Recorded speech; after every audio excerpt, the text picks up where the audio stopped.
Nous appelons à une mobilisation institutionnelle renforcée par la sauvegarde et la reconstruction du pont Émile Badiane. Un appel à la responsabilité collective. Mesdames, Messieurs de la presse, chers habitants de Ziguinchor et de la Casamance, chers usagers du pont Émile Badiane, nous sommes réunis aujourd'hui dans un esprit d'alerte citoyenne et de responsabilité partagée. Notre démarche n'est ni polémique ni conflictuelle. Partagée. Notre démarche n'est ni polémique ni conflictuelle. Elle s'inscrit uniquement dans le souci de préserver la sécurité de nos populations et de soutenir les institutions dans leur mission essentielle de protection des personnes et des biens. Le message que nous portons est simple. La situation du pont Émile Badiane appelle à une attente accrue. Un constat préoccupant fondé sur des éléments techniques. Le pont Émile Badiane constitue un axe vital pour l'ensemble de la région.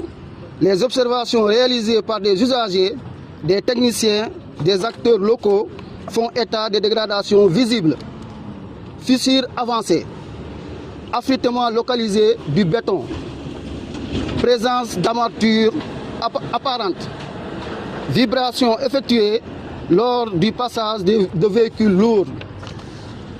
Ces éléments, sans être alarmistes, doivent éviter à la prudence et encourager une expertise actualisée, transparente, partagée. Notre objectif n'est pas de dramatiser, mais de contribuer à une démarche préventive, responsable et collaborative. Notre demande, renforcer le cadre d'intervention publique. Le collectif, l'heure est grave, formule des propositions dans un esprit constructif. 1. Renforcement du dispositif d'urgence. Nous suggérons que l'État envisage l'activation de mécanismes exceptionnels permettant d'accélérer l'évaluation, la planification et le financement des travaux nécessaires. 2.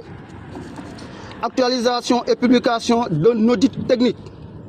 La transparence et l'information du public sont essentielles pour maintenir la confiance et pour accompagner toute décision structurante. 3.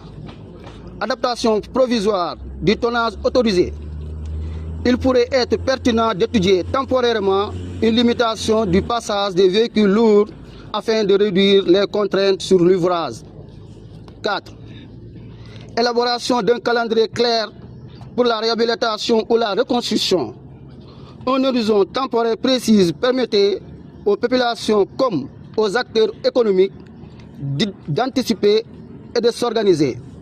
Il s'agit ici uniquement de recommandations citoyennes inspirées par le souci de soutenir les autorités dans l'élaboration d'une réponse efficace et rapide. Aux autorités, certes, le danger est permanent et les promesses ont duré, mais nous exprimons notre confiance dans la capacité de l'État à prendre les décisions appropriées. Nous souhaitons également réaffirmer notre disponibilité à accompagner toutes les démarches institutionnelles visant à assurer la sécurité du pont et de ses usagers. Notre collectif restera mobilisé dans la légalité pour poursuivre l'évolution de ce dossier.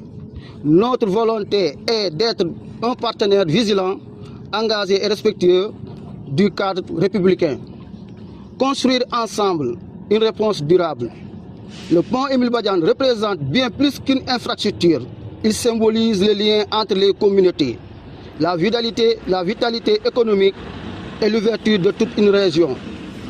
Nous appelons à une mobilisation concertée, sereine et déterminée afin que les mesures nécessaires soient prises dans les meilleurs délais. La sécurité de la population doit demeurer une priorité nationale. Nous réaffirmons notre engagement citoyen, pacifique et constructif.